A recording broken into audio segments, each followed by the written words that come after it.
എറണാകുളം ബോൾഗാട്ടിയിൽ MDMAയും ഹാഷിഷ് ഓയിലുമായി TTE അഖിൽ ജോസഫ് പിടിയിലായ സംഭവത്തിൽ കേരള പോലീസ് അന്വേഷണം വ്യാപിപ്പിച്ചിരിക്കുകയാണ്. ഈ റെയിൽവേ മേഖലയിൽ അഖിൽ ഒരു ലഹരി ശൃംഖല ഉണ്ടാക്കിയിട്ടുണ്ടോ എന്നതടക്കം പോലീസിന്റെ പരിശോധനയിലുണ്ട്. യോദ്ധാവ് എന്ന പോലീസ് പോർട്ടലിലൂടെയാണ് അഖിലിന്റെ ലഹരി കൈമാറ്റം സംബന്ധിച്ച പരാതി പോലീസിന് ലഭിച്ചത്.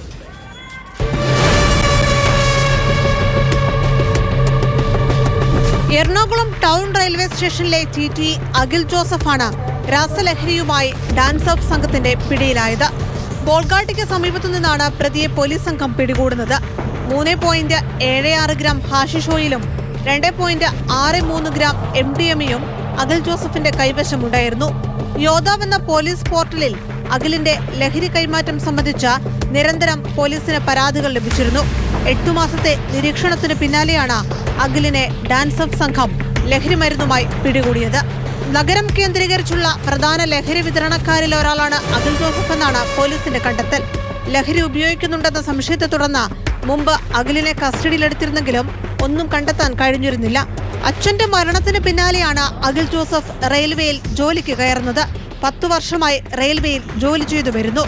റെയിൽവേ മേഖല കേന്ദ്രീകരിച്ച അഖിലിന് ലഹരി ശൃംഖലയുണ്ടോ എന്നതും പോലീസ് അന്വേഷിച്ചു വരികയാണ്.